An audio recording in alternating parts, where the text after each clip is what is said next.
It's our great pleasure today to welcome Professor Ines Aščerić-Todd. Am I pronouncing that correctly? Close enough.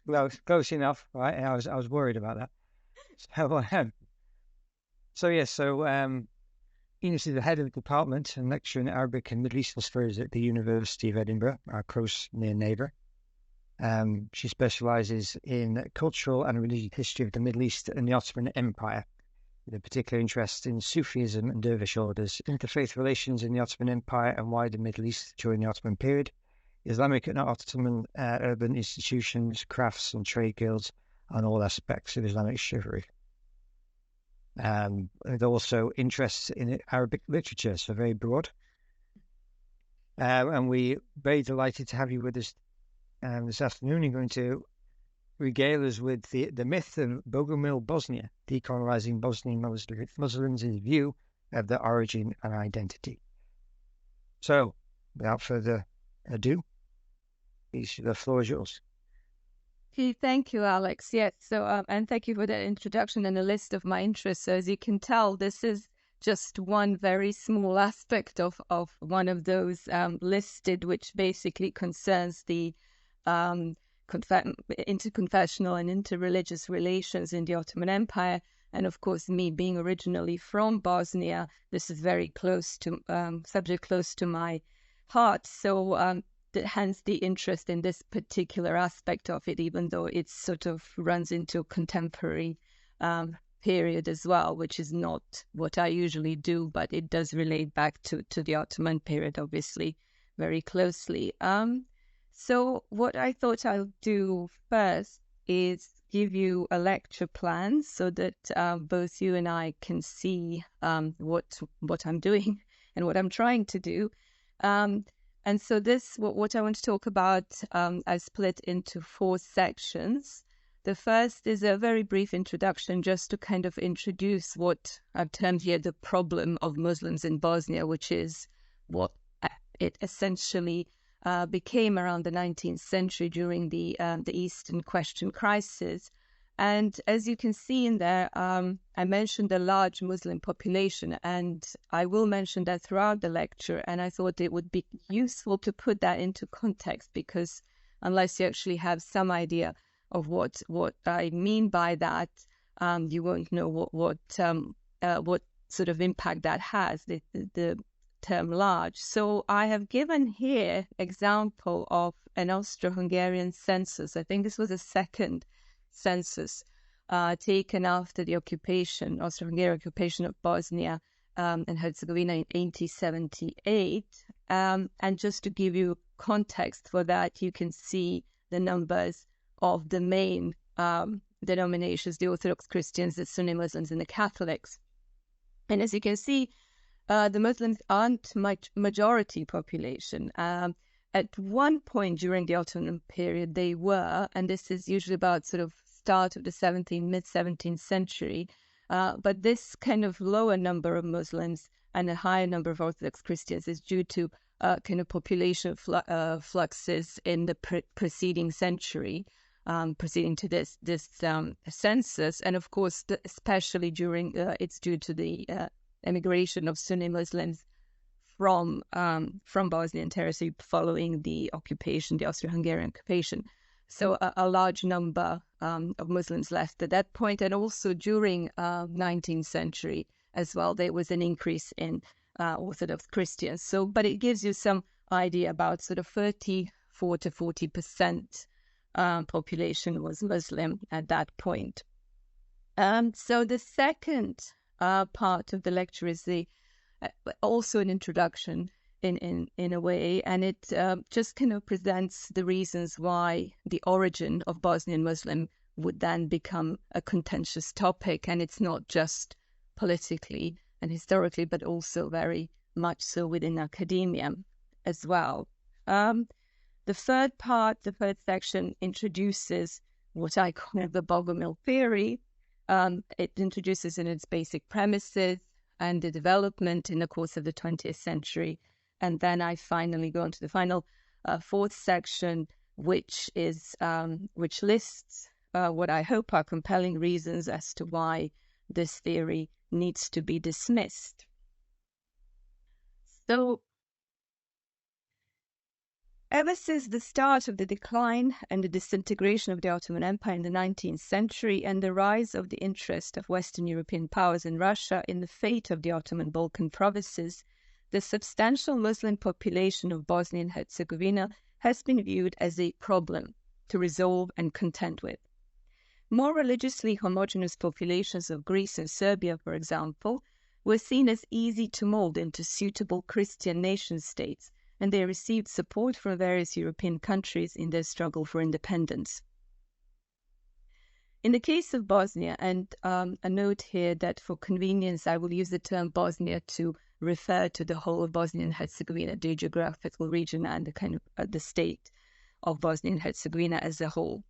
So in the case of Bosnia, however, the Bosnian Muslim population was intrinsically at odds with Christian Europe and Eastern European ideas of nationalism, and represented an obstacle in any independent state solution envisaged by the European powers.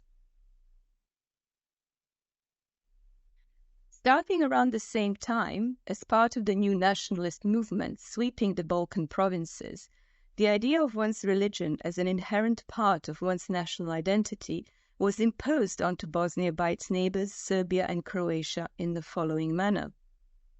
All Orthodox Christian Bosnians were identified as Serbs, and all Catholics were Croats. Thus, all Orthodox Christians living in Bosnia were now also members of the Serb nation, and all Catholics belonged to the Croat nation. The primary reason behind this extension of religion equals nationality terminology into Bosnia are the age-old expansionist ambitions on Bosnian territory, primarily by Serbia in the shape of its Greater Serbia project, but also by Croatia in more recent history. The members of the Serb nation living in Bosnia could thus ask for their integration into the Serbian territory, and conversely, Serbia could claim parts of Bosnian territory populated by those Serbs. The same applies to Croatia and members of the Croat nation. The attempts by both Western European powers and Bosnian Balkan neighbors to deal with the problem of Bosnian Muslims naturally led to efforts to explain the existence of this Muslim population in the first place, giving birth to academic discussions on the topic of the conversions to Islam in Bosnia during the Ottoman period. Given the highly politicized background against which this academic discussion developed, it is not hard to understand why the subject of conversions to Islam in Bosnia would be one of the most contentious issues in the region, both within academia and beyond. So, from the very beginning of the academic debate on this subject, two principal views emerged to explain the process of the conversions. The first of these is part of the long tradition of nationalist historiography and mythicized representations of the past dominating the treatment of Ottoman history in the Ottoman successor nation-states in the Balkans. Most commonly put forward by Serbian nationalist historians, this view emphasizes the idea of forced conversions, either directly by sword or via the institution of devshirme, the practice of the recruitment of young Christian boys into military service, or indirectly through social and economic pressure on landowners to preserve their property and status. This view has been proven untenable for a number of reasons, including the lack of evidence of forced conversions outside the framework of the devshirme system, which accounted for a very small number of individuals, and by now the generally accepted gradual, even slow pace of this process. In spite of this, however, starting in the 19th century, this view continued to receive popular support in some circles and was used extensively as part of the political propaganda campaign in the run-up to the 1990s Bosnian War. This campaign was two-pronged. The first part consisted of reinventing Serbian national history through the use of the Kosovo Polje myth, conceived in the 19th century but rekindled in 1989, as part of the preparations for the implementation of the Greater Serbia project set in motion by the Serbian leader Slobodan Milošević. The second part of this campaign consisted of using the conversions to Islam as a tool for claiming not only Bosnian Serb but also its Muslim population. So how was this done? So the first part of it, as I said, is this reinvention of national history through the retelling of the Kosovo-Polje battle. And I've got a couple of slides on that here just to contextualize it. So the first one tells us of the myth of this kind of reinvented version of this battle, and it refers to the Kosovo-Polje battle in 1389 between Serbians and the Ottoman army led by Sultan Murad I. And what this reinvented, or slightly adjusted, if you want, version tells us that up until now there was a unified great Serbian empire which existed right up until that date, and that was the end of it, that the defeat of the Serbians at the hands of the Ottoman army meant the end of this unified great Serbian empire. It also meant that these ancestral Serbian lands of Kosovo and Bosnia, which are claimed to have been part of Serbia then, were usurped by Islam from that point onwards. And therefore the Muslims who lived in those lands are foreign elements who needed to be expelled, and Serbians and crucially Bosnian Serbs, and this refers to that invention of religion equals nationality or nation, and application of that to medieval times, so medieval nation of Serbs. They need to unite and avenge their ancestors for this terrible defeat and disaster for the Serbian Empire. Now, in contrast, the reality of this was quite different, and the battle really, the Kosovo-Polje battle, although terrible and had huge casualties on both sides, was not decisive either way. The unified Serbian kingdom did not exist at that point. It had disintegrated into smaller sections with the death of Tsar Dusan in 1355. Crucially, Bosnia was not part of Serbian territory at the time at all, and Bosnia had its own king, whose army fought alongside Prince Lazar against the Ottomans. And the final part of that, of course, and crucial for this discussion, is that the Albanian, i.e. Kosovan, and Bosnian Muslims were indigenous populations of those lands who later converted to Islam. There's no question of them being Turks. So that just gives you an idea of how these, some of this parts of this reinvented national history worked. But so what about the second part of this campaign? As I said, it was using conversions to Islam as a tool for claiming then not just the Bosnian Serbs and the territory in which they lived, but also the Muslim population. And that is linked to that the medieval nations concept. So the second part of the Serbian war rhetoric used the view of forced conversions to Islam to incite, first of all, to incite anger and animosity towards the Bosnian Muslim population, which was somehow seen as complicit in their conversion, even though it was enforced. Moreover, the above-mentioned nationality by religion principle was used to claim that since the Serb nation was already in existence when the Ottomans arrived to Bosnia, by virtue of medieval Bosnians being Orthodox or Catholic Christians, of course, those who converted to Islam must be Serbs, or in the case of Croatians, Croats, anyway. This rhetoric culminated in the 1990s Bosnian War, which saw some of the worst atrocities committed on European soil since World War II, including the Srebrenica genocide. The mass murder of more than 8,000 Bosnian Muslim men and boys by Bosnian Serb paramilitary troops on 11th of July 1995. And I have put a note here to say that by now it must be obvious that this was most certainly not an ethnic, as it was termed at the time, but religious cleansing. And so I've got just a few pieces of information here, a few slides on that, just again for context. So these are pictures on the day taken by the UN, because the Srebrenica was designated UN safe area.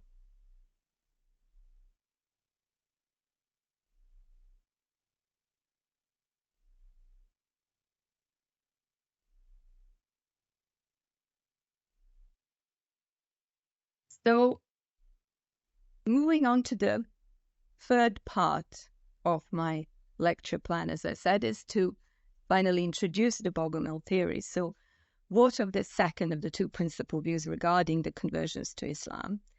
So the second view, and by far the most popular view, I should say, which for convenience sake I like to call the Bogomil theory, proposes that the Bosnian medieval religious organization, known as the Bosnian Church, belonged to the heretical Neo-Manichaean sect, the Bogomils, and that the majority of the Bosnian population at the time of the Ottoman conquest of Bosnia belonged to this church. Furthermore, according to this theory, these Bosnian Bogomils converted to Islam en masse almost immediately upon the arrival of the Ottomans in the region. Thus, the supposedly large numbers of Bogomils in 15th century Bosnia is what is taken to account for the large numbers of Muslims there in the 19th and 20th centuries. The reasons offered for these Bogomils' mass conversions are their resentment towards the Catholic Church due to the persecutions they had suffered at its hands, and significantly, similarities between Bogomilism and Islam. Thus, in one of the earliest iterations of the Bogomil theory, the fall of Bosnia to the Ottomans in 1463 is explained solely in terms of a Bogomil betrayal. Mohammed drew up before the walls of Bobovac, and on the 19th of May commenced the siege of this stronghold. Bobovac, which had survived so many sieges, would have proved defensible on this occasion too, had not the commandant Knez Radak been in secret to Bogomil, who had only embraced the Catholic faith under compulsion, and he surrendered the fortress on the third day of the siege. The author, János Aspoth, suggests that the further reason for the mass conversions of these Bogomils lies in the similarities between their own beliefs and practices and those of Muslims.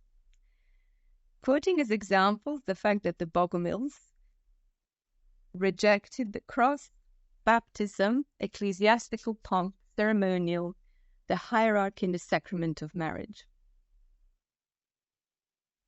An expanded version of this proposal adds the following Bogomil traits as being among these apparent semblances with Islam: their rejection of the worship of the Virgin Mary, the institution of baptism, priesthood, their abomination of the cross, the fact that they considered it idolatry to bow down before religious pictures and the images and relics of the saints, their condemnation of wine, and I'm quoting here, the general austerity of their mode of life and the stern severity of their outward demeanor.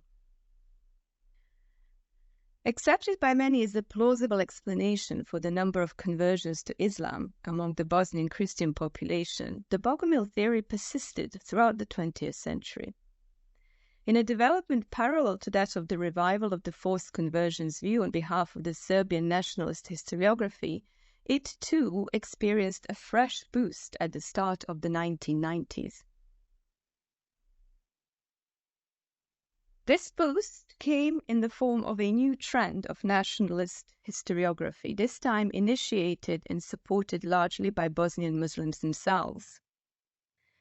This trend revived the Bogomil theory's premises and emphasized once again the en masse character of the conversions of the alleged Bosnian Bogomils. Examples of this revival are numerous, and it will suffice here to mention one of the most fervent and loyal supporters of the Bogomil theory, Muhammad Hadžijahić. Hadžijahić first expressed his unreserved support for the Bogomil theory in 1975. In an article from this year, he accepts the claim that the Bosnian church members were Bogomils, and it was they who made up the bulk of the Muslim population of Bosnia. He also accepts the idea that these Bogomils not only converted to Islam once the Ottomans arrived, but also considerably aided the conquest itself because of the pro-Ottoman atmosphere which arose in the wake of the persecutions of the members of the Bosnian Church, both by Rome and Hungary. Almost 2 decades later, Hadžijahić, who was at the forefront of the 1990s revival of the Bogomil theory, still firmly stood by his arguments, this time expressed in a book called The Origin of the Bosnian Muslims, in which he reiterates his earlier claims and further expands upon them. Another book titled Islam and Muslims in Bosnia and Herzegovina, published almost immediately after this one and co-authored by Hadžijahić, echoes all of the latter's proposals on the Bogomil theory.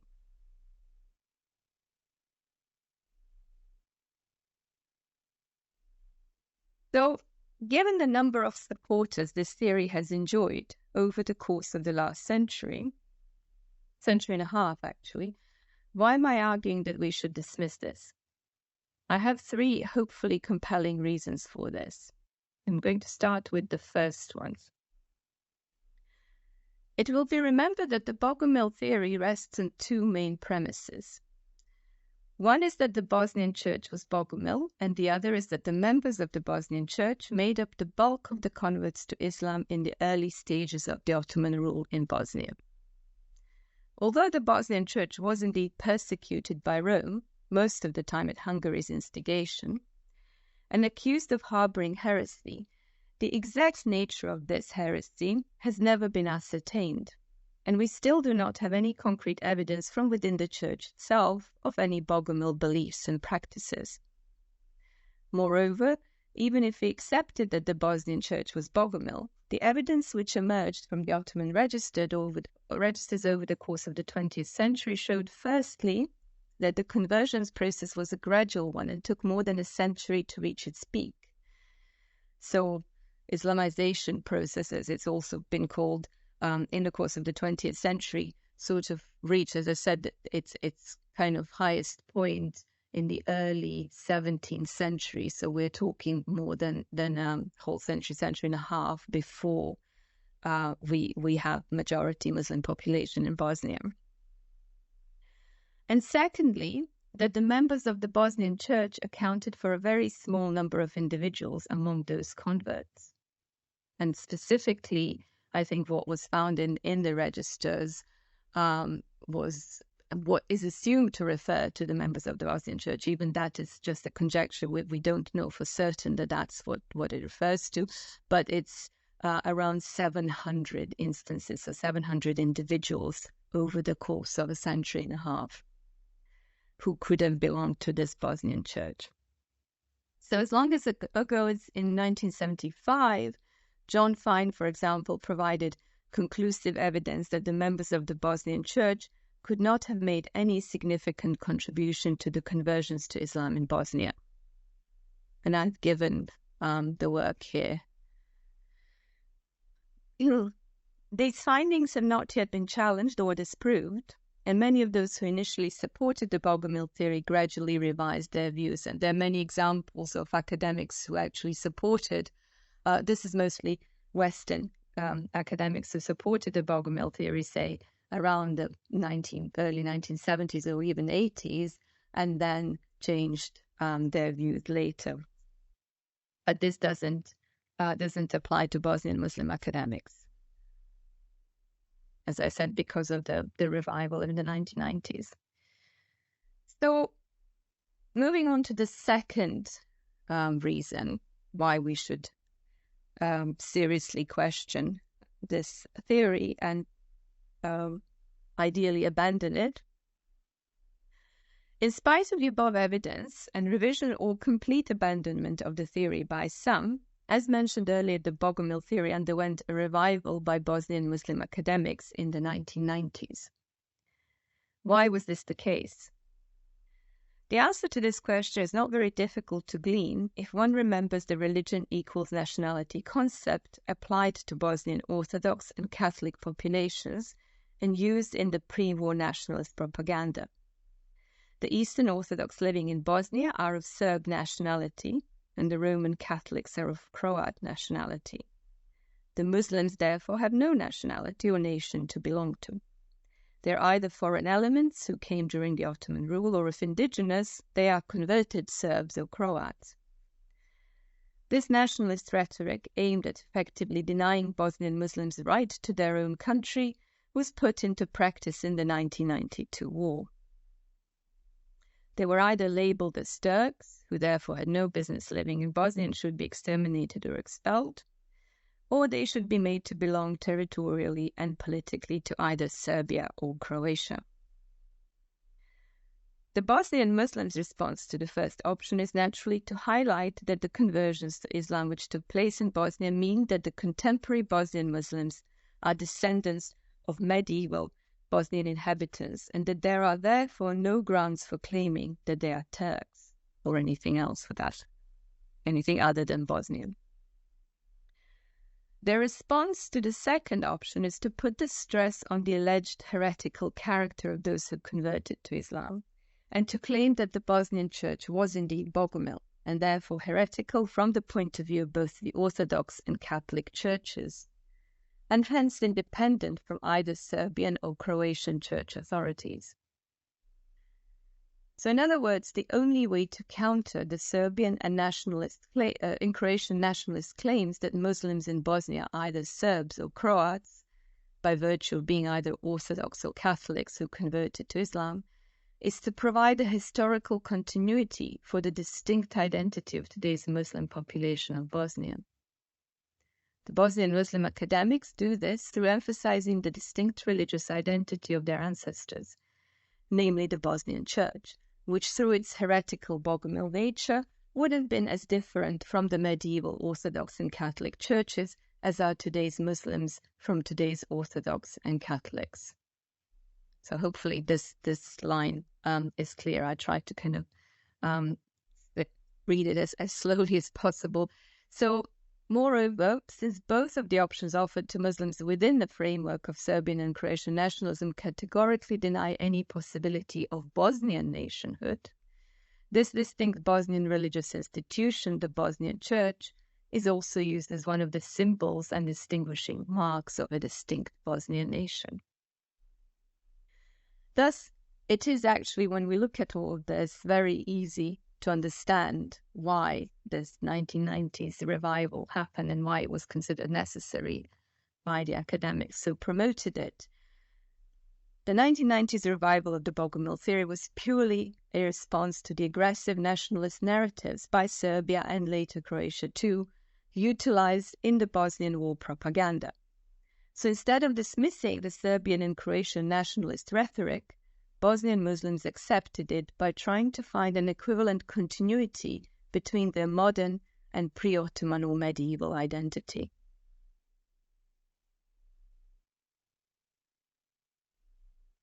Finally, I will move on to the third reason, perhaps the most compelling one in the context of this lecture and this lecture's title, to question the Bogomil theory. So far, we have two very good reasons to question the veracity of this theory. There is firstly the lack of historical evidence and data to support its claims of the Bogomil nature of the Bosnian Church, or the mass conversion of its members to Islam. There's also the fact that the support for this theory from among the Bosnian Muslim academics comes from the politicized and contentious nature of the subject of the very existence of Muslims in Bosnia, and it developed against the background of their struggle for survival in the last several decades. In my view, however, the most compelling reason to not only question but also dismiss this theory altogether is to be found in its very origin, as a yet another mythicized representation of history, in this case devised by agents of imperialist colonialist agendas of the Western European powers. This is actually best illustrated by the Bogomilism Islam thesis part of this theory, which reveals itself to be entirely conditioned by the religious affiliations and personal convictions of its authors.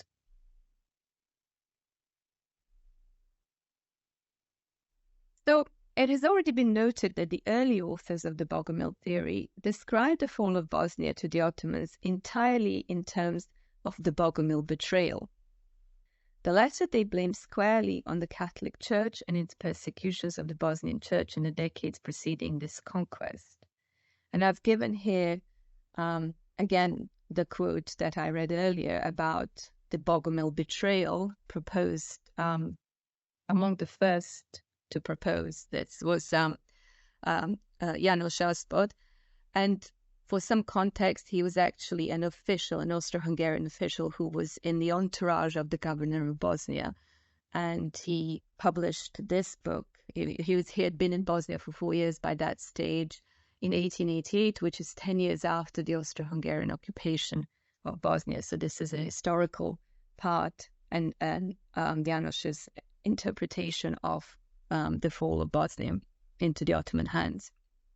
So one way to interpret the view of this already mentioned Hungarian author János Asbot, who wrote shortly after the Austro-Hungarian occupation, is to see it as a criticism of his own political and religious authorities, which, through their support of the persecutions of the Bosnian Church, and remember, a lot of the persecutions carried out by Rome, by the Pope, were actually at instigation of the Hungarian authorities.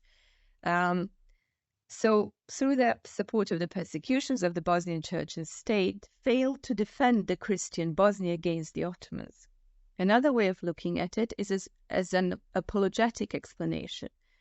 In other words, because of this terrible Bogomil betrayal, and because all of these Bosnians were actually Bogomils in secret, even with best intentions, the Austrian-Hungarian forces could not have helped Bosnia. And this Bogomil betrayal is what ensured the fall of Bosnia into Ottoman hands.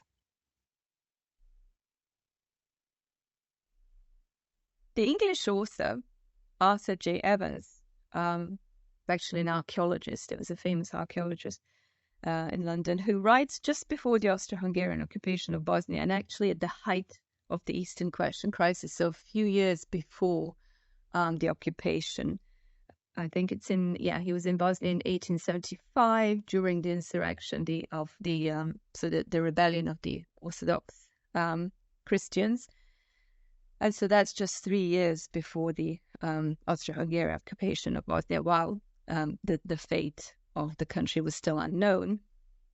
He approaches the subject from a Protestant standpoint, and likewise lays the blame for the existence of Bosnian Muslims squarely at the feet of the Catholic Church, and of course by extension the Austro-Hungarians.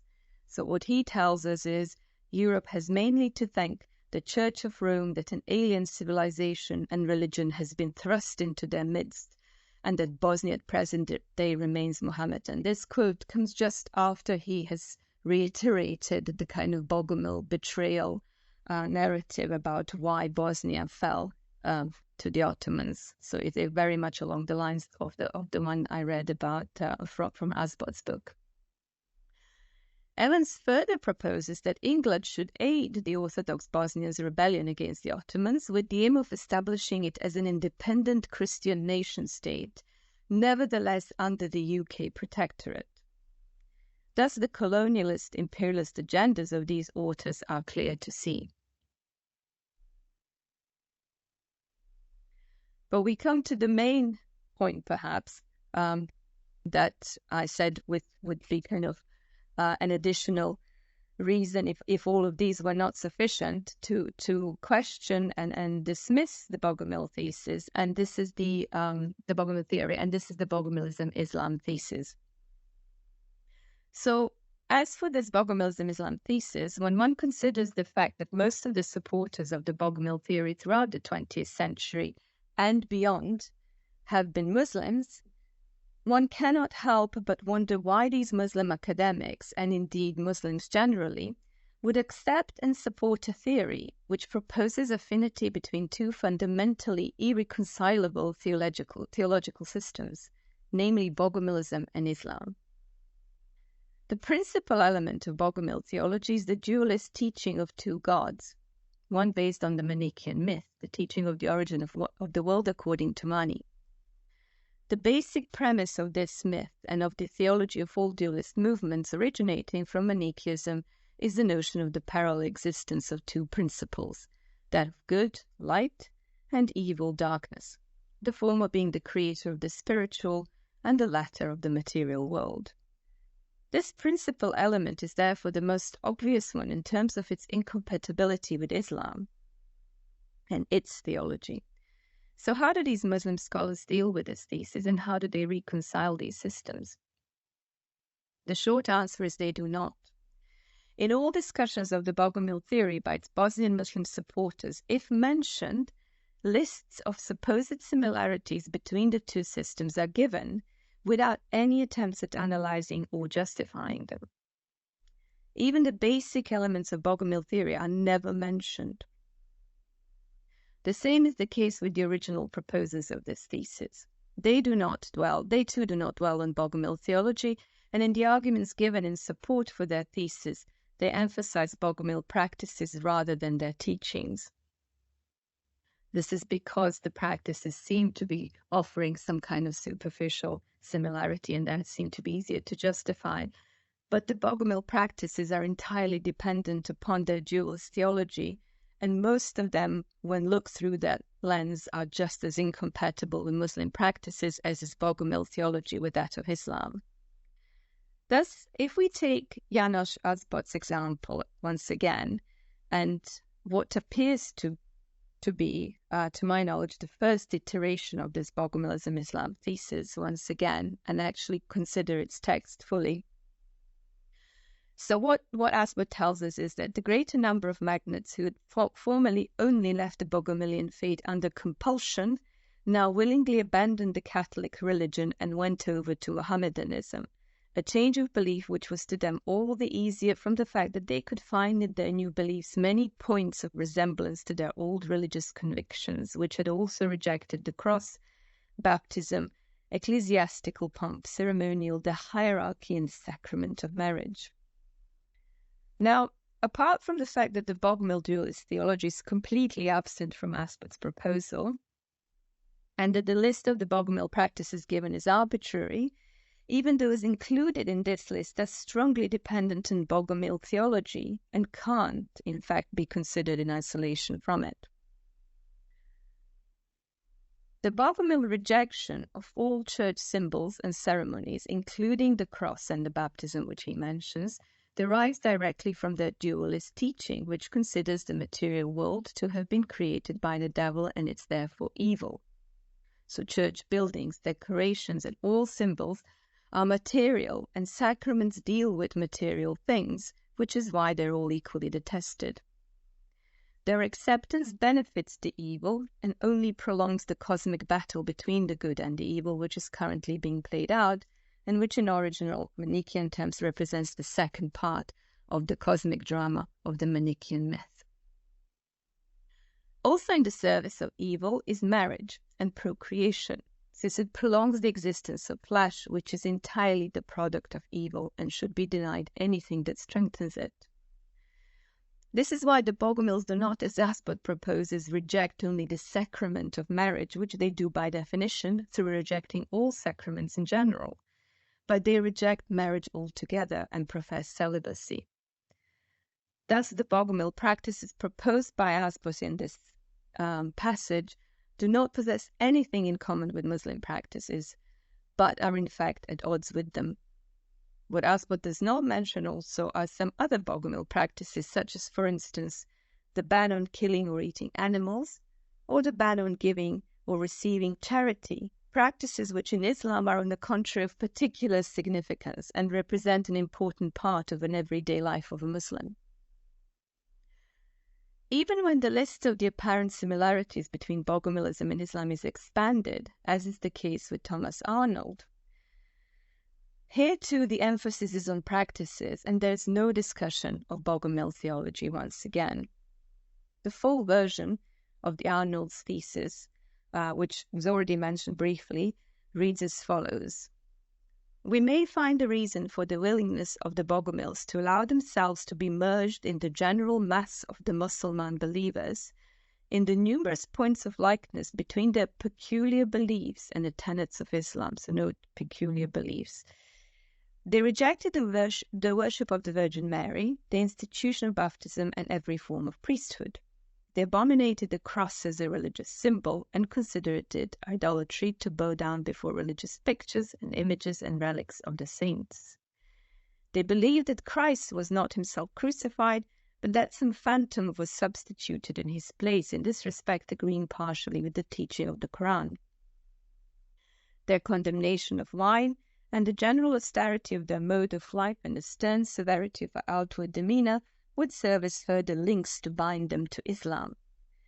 They prayed 5 times a day and 5 times a night, repeating the Lord's Prayer with frequent kneelings, and would thus find it very little change to join in the services of the mosque. Now, in terms of Bogomil practices, this list is obviously longer, but once again, it's very arbitrary, and it's chosen because of these apparent superficial similarities with Islam. Now, in terms of the theological points which Arnold adds to the list, these once again overlook the fundamental aspects of Bogomil theology.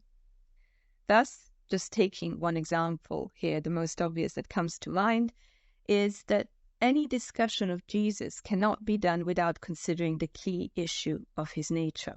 And one could argue that Bogomil and Islamic beliefs are fundamentally opposed on this matter, as each acknowledges a sole and different part of his dual nature as taught by Chalcedonian Christian theology. Since all flesh is believed to be created by the devil, Bogomil's rejected any notion of Jesus' humanity, the implication being that the Son of God's body would have been created by Satan, while Muslims, of course, believe him to have been a human prophet.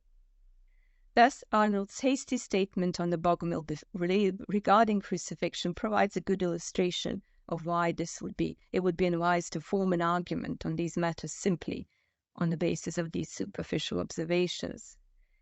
This issue in Bogomilism is actually closely related to Manichaean teachings on the nature of Jesus, as I've just said, and if anything, this is closer to Catholicism than it is to Islam, since it agrees with the former, at least on the premise of Jesus' divinity. But crucially, leaving all this aside, what Arnold, in his book and in his iteration of the Bogomil theory, reveals is that this Bogomilism-Islam thesis is based on his conviction that the only explanation for voluntary conversion of Bosnians must lie in their apostasy from the official church, whether it be Roman Catholic or Eastern Orthodox Church.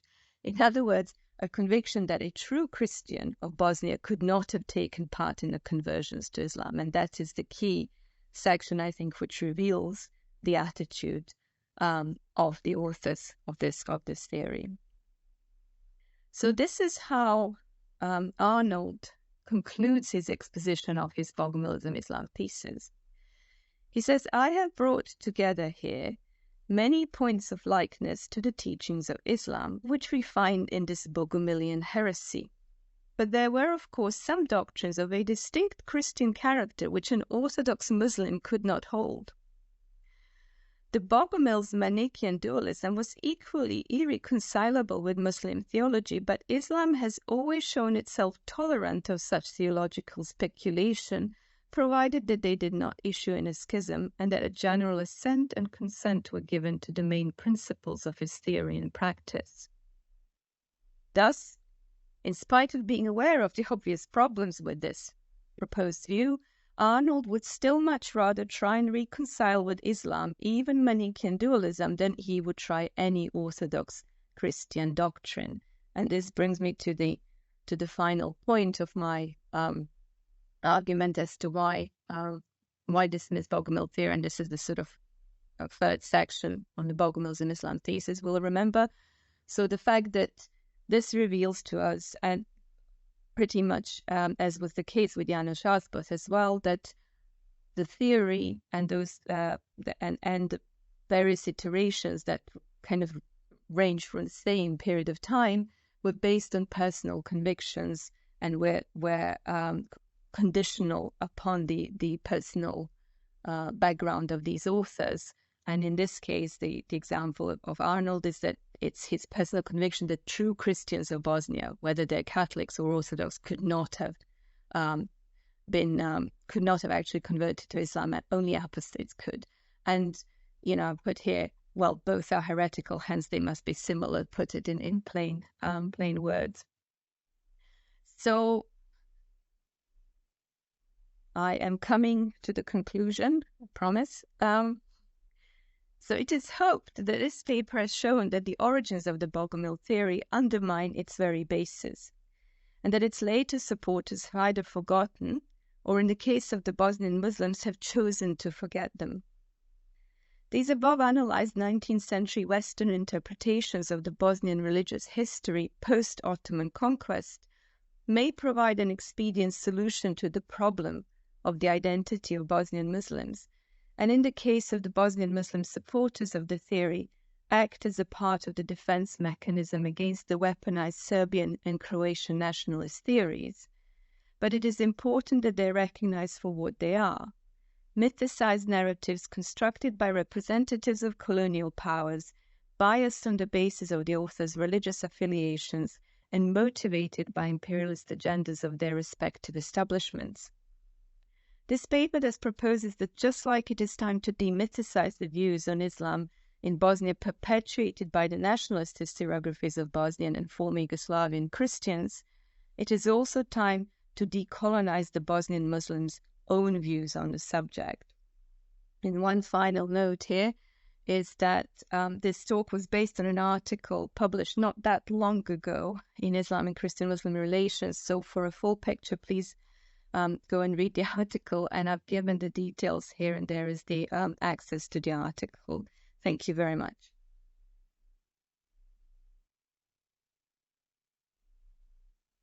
Many thanks. That was very, very interesting indeed. I hope it wasn't too long. No, just the right time. Just the right time. Just the right time. We've got plenty of time being online, so it's not like we're going to get kicked out of the room at any minute.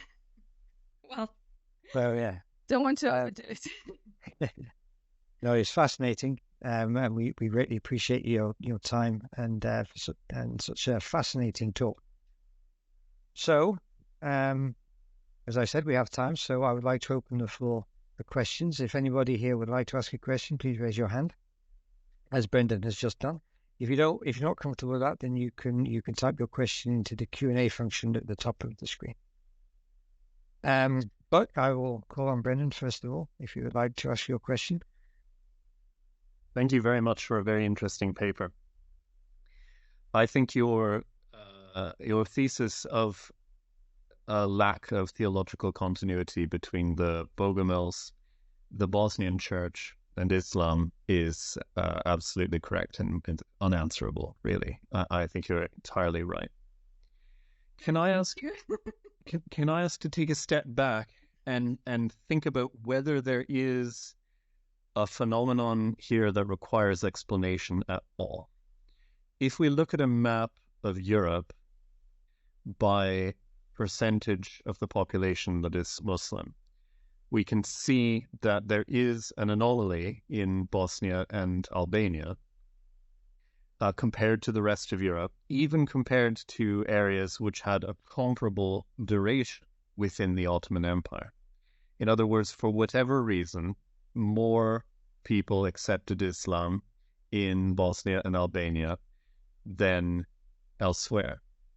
And just looking at the map on that basis, we might say, well, this is clearly the exception, and we now need some kind of story to explain that exception.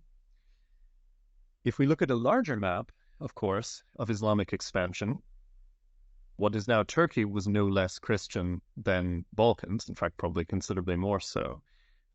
So to North Africa, so to Egypt, so to, in fact, almost all of the western half of the Islamic world. And what seemed anomalous maybe seems perhaps to be more the norm, and the stories are required rather for those European populations which did not convert in large numbers to Islam. So my question to you is one of those two framings correct, or is neither correct, or how should we look at this question of whether there is actually anything here to be explained? Well, that is my point exactly. That's why I start with this kind of 19th century context in which this arose, this idea that there's a problem to be solved. What do we do with these Muslims? Because if you remember the Eastern question and the European powers which were basically thinking, well, what can we get out of this? And the idea is that we know how Greek independence happened, the Serbian independence. Of course, that was easy to support because it fitted neatly into this. Okay, it's a Christian nation state. We can deal with that. We know what to do. We know how to support it, and we can also frame this religious identity as being inherent part of a nation, of an identity, which was all the rage in the 19th century. So, yes, of course. So that's where it stems from, this idea. And you're absolutely right. Do we even need to consider it a problem? Because this has been imposed ever since the 19th century, both, as I said, by Western powers who looked at it from their own interest, and most notably by Serbia. I do include Croatia as well, because in the course of the 20th century, Croatian kind of expansionist ambitions grew in fear, out of fear of Serbia spreading even more towards them, which we actually saw being attempted in 1990 as well. Anyway, so that again politically, it sort of just grew in that context. But why, do we need to explain it? And I think I touch upon that in my book in a sort of a slightly lengthy introduction about the Islamization process in the Balkans, although the book is about Sufism in Bosnia. And I do sort of address that, and always, Albania is kind of mentioned alongside Bosnia. It's quite different. In Albania, it took quite a long time, and some of the conversions, again, this would require further, looking into it. Some of the conversions happened sort of 2-3 centuries later. So the process was quite different, and what they, try to explain in Bosnia is why so many people within the first century and a half. So there are several things that I kind of propose as, explanations, which of course are not exhaustible, and there's going to be other things to consider, but we can consider the nature of the societies, the socioeconomic conditions in the country. So there are, I don't want to draw these superficial, just because then I could be accused of the same stuff that I've just accused our 19th century authors of Bogomil theory of doing. But so, superficially, we could talk about the lack of church organization in Bosnia. To me, that seems to be very important. And the strength of the Orthodox church and its protection and the kind of privileged position it had within the Ottoman Empire. That cannot be underestimated, because, as I said, we have the increase in Orthodox Christian population in Bosnian province, Sarajevo, province during the Ottoman period, and that can't have happened if it wasn't convenient and if they weren't conducive conditions for people to actually move into Sarajevo. And live there and settle there permanently. And I think so that has to be taken into account. So you can say, well, Ottomans were in Serbia for much longer than they were actually in Bosnia. But then, of course, that is because there was a strong Orthodox church organization, which was, yes, it was under the Ottoman auspices, but it had a lot of independence, and it was on so many levels. It did actually have its own, independence in terms of its affairs, conducting its affairs and dealing with its population and so on. And as I said, it had a particular protection as well. And then in Bosnia, what we have is a mixture of population. It's true, religiously it was mixed population. Bosnian church, yes, we have these, there's so much research. I'm not an expert of Bosnian church, but that's why I sort of always put John Fine, because he's the only one that has kind of done an ultimate study of the details of the Bosnian church.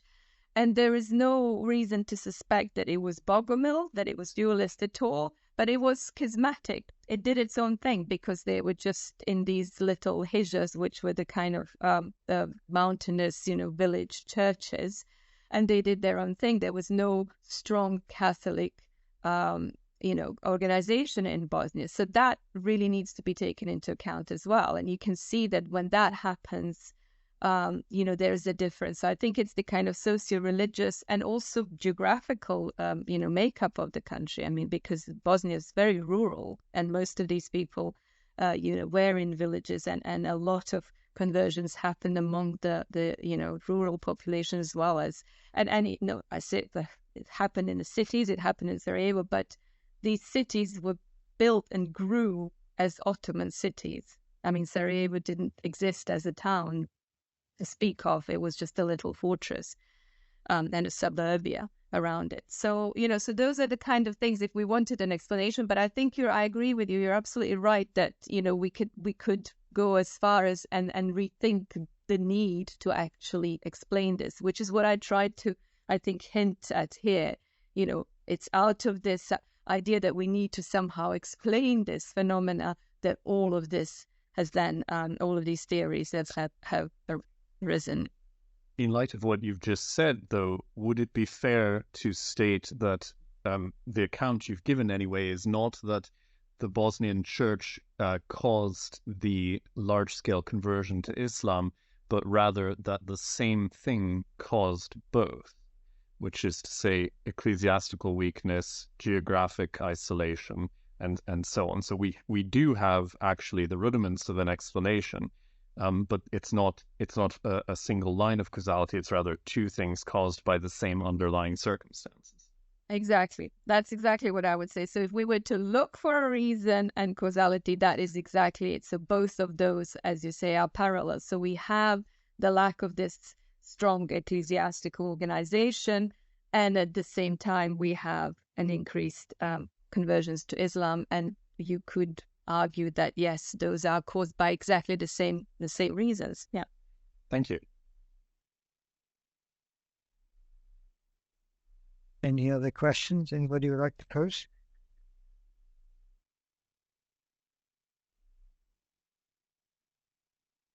I think maybe as people are thinking about it, I'll ask a question. I was wondering how these Muslim communities, how their identity, not necessarily in terms of a national identity or whatever you were talking about, that formed in the kind of colonial period in the late 19th century, but how are they conceived of during the Ottoman period? How are they thought of in relation to the wider Muslim population in the Ottoman Empire and so on, and in their own specific context? Oh, well, I mean, but what we can talk about in that respect is just what we know from the official, obviously, treatment by the Ottomans, i.e. the top-down kind of documents and evidence that we have. And they were not treated any differently to the ordinary raya. So, if they were referred to as anything, it would just be raya, Muslim raya. And then, on the other hand, we do have a lot of evidence of the kind of people of Orthodox Christian origin going, converting either through devshirme or whatever, and then making it to the high ranks, because we know of these people. Again, it's just dependent of who they are and what they did. So we have the grand viziers or architects and so on, who we know were Orthodox Christian before they converted eventually to Islam and then took up these posts. Of course, and this is something that I think is true of everywhere in the Middle East, really, is these days there's a further confusion of, and it's for better of, well, it's probably for worse actually, because all of these new trends tend to sort of muddy the waters. There are, in Turkey, for instance, and this would have been the case also in the early 20th century, they are referred to as Turks, which of course completely defeats the purpose of what I'm trying to illustrate here.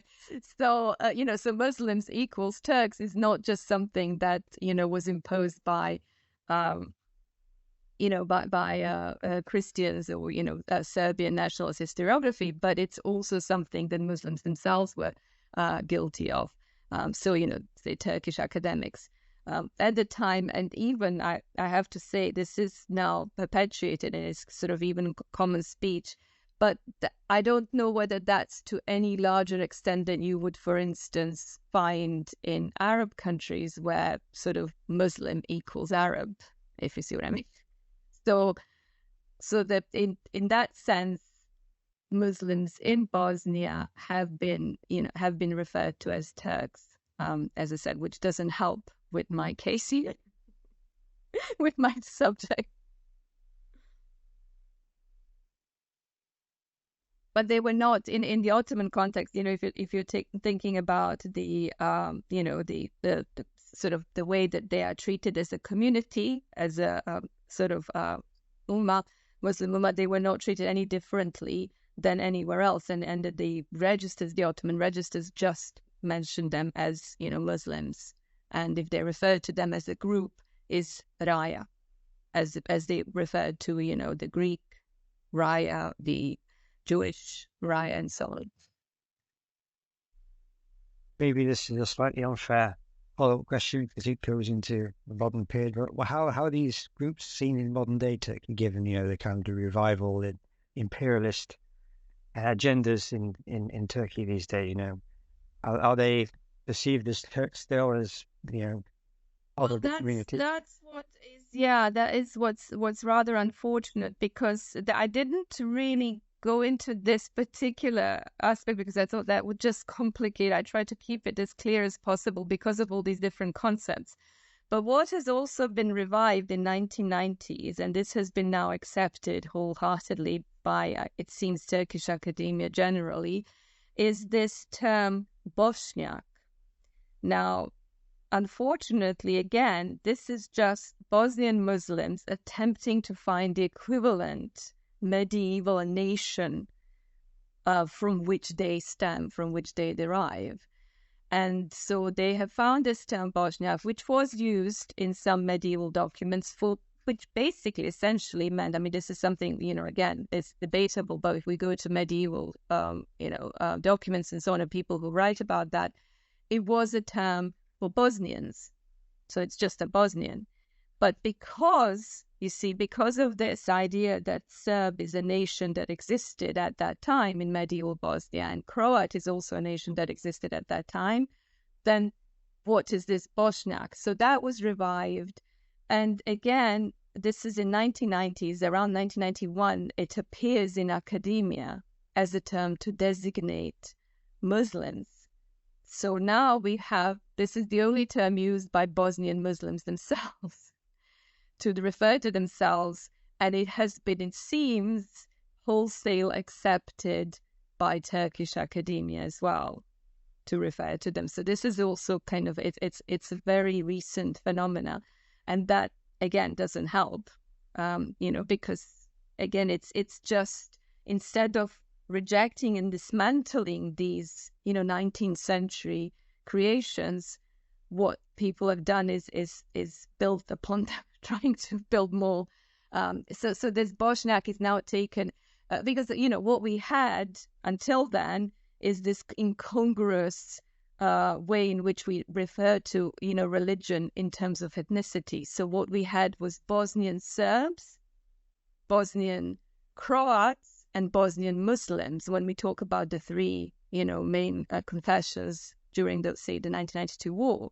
And obviously that's incongruous, because why is Serb equivalent to Muslim, so on, in terms of the terminology. So then, in order to counter that, this Bosniak term was revived.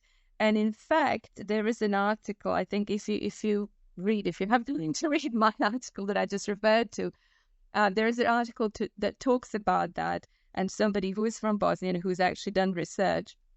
And it's something, and they've noticed that now imperceptibly somehow this term Bosniak has been sort of surreptitiously linked to Bogomilism. And there's absolutely no link to that, academically. It's just suddenly now in some circles in Bosnia itself, not within academia, but people think that Bosniak is some kind of Bogomil term. So, this is why I wrote what I wrote, because I don't know where this is going to stop, because it's, instead of just dismantling this whole, 19th century colonial, perception of history, it's being built upon it and developed further. Sorry, it was a very long-winded way to say, yes, they have accepted that in Turkey in recent years. I have noticed that trend. Absolutely. Thank you. Well, are there any other questions? I think we can entertain one more. Or not? It's okay. No, Brendan? We'll have another one. I mean, sorry to keep on going here, and all three of my questions are actually coming with slightly different presuppositions, I suppose. But I wonder if we could entertain a hypothesis which is different to what you and I just sort of elucidated before, you in your talk and me and my somewhat groping questions. I wonder whether we need theological continuity in order to make a fertile ground for conversion, or whether the experience of rejection of other doctrines is enough, or enough to just put a bit of weight on the scale when people are taking a decision, in which case some of those lists, which you rightly reject as an accurate account of either Bogomil or Islamic theology, might still have some value. And you pointed out that they were cherry-picked, and of course they are, and superficial, and they're that too. But I'm just wondering whether there is some sort of phenomenon we could think about here whereby people who are, for whom an important part of their identity is the rejection of a larger group's series of practices and doctrines, when introduced to another large group that also rejects the same things, might feel an attraction to it quite independent of the actual fundamentals of the different beliefs. So is there room in your account for some sort of development like that? I can kind of see what you mean, but I would find it very, very difficult to support. How would we? I mean, it's a speculation, but I mean, unfortunately, given that we're talking about 5 centuries ago, that's all we can do is speculate about personal motives. There are some accounts about people's personal motives, but those are not going to tell us, I think, about the core issues and say the core of the population that was, as I said, peasant population. And that's, I know what you mean. It's the rejection of the majority and so on and so forth. But I think that is, again, I'm sorry to refer to my book, but that's why I mentioned that as a kind of possible way of considering the way in which Sufism helped with these conversions, because in the rural kind of context where we had, and there is evidence to suggest that we have, these early tekkes, Sufi tekkes, just sort of being built in an area where there wasn't a single Muslim before, but then 50 years later, area is kind of half Muslim, and they are rural areas. So it's not necessarily, I wouldn't say it's necessarily the rejection of it, but it's to do with perhaps what suited on a social level. So if this Bosnian church, from which I have to admit I haven't read, the book that I referred to and all the other books on Bosnia, for about a good decade. So I'm trying to recall here about the church organization of Bosnian Church from that long ago when I read it thoroughly. And what I seem to remember, that it was a very local character. So there were these small, very basic kind of churches, religious. I mean, they were sort of like a tekke, like a zawiya, that were in the village. It would be one in the village, and it would be a village elder, essentially, that was the head of that, and that kind of led. So it's a more of a social kind of organization than it was religious. And that's why I'm thinking, in terms of, also, if we talk about these theological, this is something that I didn't go into because it would have been too long, the paper, but if we talk about theological considerations, I would have thought that, for a simple peasant in Bosnia, in central Bosnia, I mean, it would be very important if God was one or not, but these other very fine theological points wouldn't really come into, because we would have to know how well educated on either they would have been. So I think it's more the social attraction of whatever the representatives of these religious systems were. And I think the Bosnian church, which we know existed, we know it had these little sort of local churches, which were called hijjas, which were just like a local sort of a gathering place for people.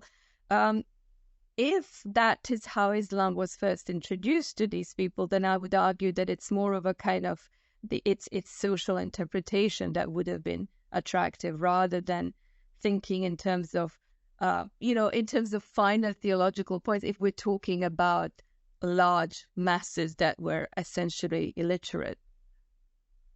I guess there's a well-established social scientific explanation of identity maintenance that we could run through from Ireland to Greece to, so Ireland under English domination, including after the Reformation in Britain, which doesn't really take hold to the same extent in Ireland, and the association then of kind of Irish nationhood with the Church of Rome, Greece with the Orthodox Church under Turkish rule, going back into antiquity, Germanic barbarians who become Christian as Arians or Homoians and remain thus possibly as a sort of national church. So we have a long tradition of saying there is something interesting about the persistence of ethnic identity and religious identity, and those two can be mutually supportive.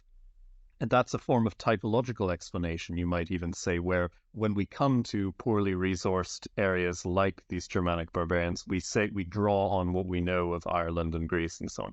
And so what I'm asking here, because you're completely, of course, right to say that we don't have the evidence in this case, what I'm asking is there a typology? Could we assemble a typology of conversion which we could then, in the same way, attempt to apply to situations in which the evidence was too meager to have developed the theory on its own?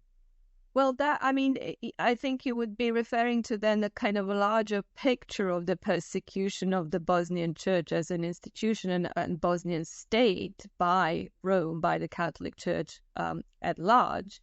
Because within Bosnia itself, of course, they weren't persecuted by the other, by, say, the Orthodox and so on. There was absolutely no, there was rivalry, but there was no evidence of any persecutions. And the Bosnian king, was part of the Bosnian Church. So it wasn't as if these people were part of a minority, kind of downtrodden by the larger religious institution. But of course they were persecuted by Rome, and they did, just before the Ottomans' arrival, there was a big purge which the king was forced into undertaking, saying, okay, admit that you're Bogomils or you will be expelled. And they were expelled. Several thousands of them were sort of driven into Herzegovina. So I see, I see what you mean. And of course, that would kind of chime it with the Bogomil betrayal theory, because it would be sort of saying, well, we've got another, force here and another religious authority that isn't persecuting us, so therefore we like it and we'll go through to it. I mean, yes, there is something to be said for that particular thing, but again, I think it's the key, in my view, would be local level rather than something large scale, precisely because of the lack of organization. And the lack of organization are part of the Bogomil Church. I mean, John Fine has shown that basically there was nothing to speak of. In 1463, when the Ottomans arrived, there was virtually no, Bosnian church at all there. So it's not. So what I would say, it's not a sort of top-down kind of rejection of the system and therefore framing of one's identity in those terms. I think it's probably, I would be inclined to think, from everything that we have and know about it, that it's kind of bottom-up process in this case, that it is really something that starts on the local level, and that those were more important considerations. And they may well involve the fact that it wasn't forced, that nobody actually forced them to be Muslim. So they thought, okay, fine, I'll do that. This is the kind of thing that we can only speculate on. But I can see what you mean. I would just still maintain that it's not necessarily an organized fashion, and it's not a top-down. It's more of a local level phenomena, which then kind of grew into what appears to be an organized en masse conversion, but it wasn't. I mean, if you look at the registers, and you can really follow them, so there will be some registers which are like 30 years later, and they may not be as detailed, but they will still give you a number of Muslims. And so where did these Muslims come from? If you didn't have any Bogomils or any Bosnian church members, there were, of course, Catholics, who converted, or Orthodox possibly, but more likely, I would say, Catholics, precisely because of these considerations that you just made, because the Orthodox they were less inclined, I think, to convert. Thank you very much. This has all been fascinating. Yes, indeed. It has been very fascinating. I mean, I don't want to, because already it's 90 minutes past 5, but I noticed you mentioned Sufis in the region before. And I specialize in Southeast Asia and the conversion of Southeast Asia. And Sufis played a big role in the conversion of that, possibly from the bottom up. But certainly in many frontier regions in the Islamic world over the medieval period, Sufis are pushing that forward. Because obviously more orthodox forms of Islamic practice and so on are less important for them. So sometimes they can form a bridge between, pre-Islamic beliefs and Islamic beliefs that allows you to move from one to the other. So if there were these similarities between, the Bogomil, if we accept that there was, as Brendan was mentioning before, that there were perhaps similarities that could appeal, and perhaps, I'm just thinking out loud, but perhaps that's going to form some kind of a bridge. We see the similarity, and then Sufism is not particularly picky about, being, clear on Tawheed or something. Yeah. Well, I mean, that has been suggested before, but again, it's, as in my book, when I talk about that, I try to kind of make it clear that there is no evidence of this, syncretism as such in Bosnians. I mean, if you go to Bosnia today, there is Sufism, there are dervish orders, but not like in Albania, which is obviously the center of Bektashism. So, I always sort of, err on the side of caution of making these generalizations because, again, it doesn't, these kind of theological points, I don't think they would have mattered so much as the kind of the social aspects of these Sufis. So the ones that we have evidence of coming even before 1463, we have dervishes present in Bosnia. In some regions, we have evidence of them. Even to today, some of their tombstones, you can see them. And so, we can't say for certain, obviously, at that time, what sort of creed of Sufis they were. But, as I said, what you can tell is that usually they had these sort of charitable institution status as well as being a tekke, a lodge. So they played a social and a kind of, if you want, colonizing role, a bit like in Thrace in Greece in the sort of, I think, this mid-14th century. We have a huge movement of that, and most of these dervish warriors that kind of appeared in that and colonized the area, they built, soup kitchens and inns and so on.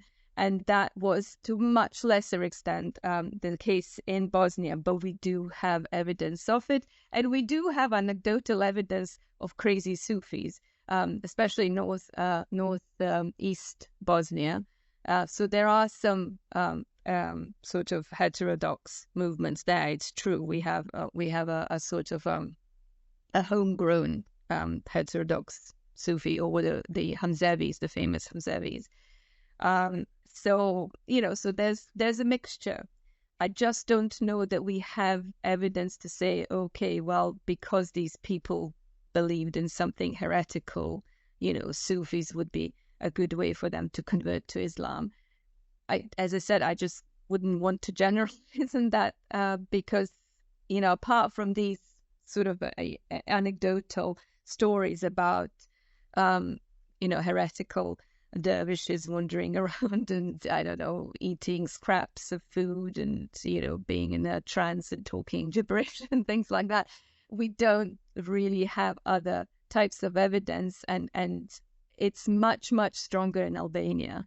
So, if we to compare that, there is much stronger evidence of heterodox Sufism developing there. As to why, I don't think people have explained that yet. I'm not an expert on Albania or Bektashism for that matter, but as far as I know, there's no consensus as to why in Albania, in particular, Bektashism flourished, as opposed to, why not in Bosnia? We did have Bektashi Zawiyas, Bektashi tekkes in Bosnia very early on, but then they disappear. Whether that's part of the Sunnitization later on again, we don't really know. Sorry, that probably didn't answer your question. You were hoping to find something there, but I'm just kind of being typical historian saying, as there's no evidence, let's be cautious. Yeah, no, I think you're absolutely right. I think we do need to be cautious, certainly. And I think you're probably right. It's just, I mean, I think of is it Norris that wrote very early on a book about Islam in Bosnia, and in his preface he says we need to be careful because, you know, Bosnians on the whole are as Sunni as you can get. So even though we have dervish orders, we at the same time we have this very pious through and through Sunni population. So, you know, we can't really, we have to be careful how to draw these parallels. Sorry. No, I think that's absolutely right. Yeah.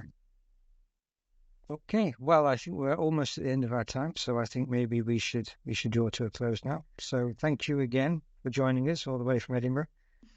It was a fascinating talk, and we hope to see you again. Thank you for inviting me, and I hope that I didn't bore you too much. This hour and a half. Thank you very much. It was great. Thank you. Thank you. Bye-bye.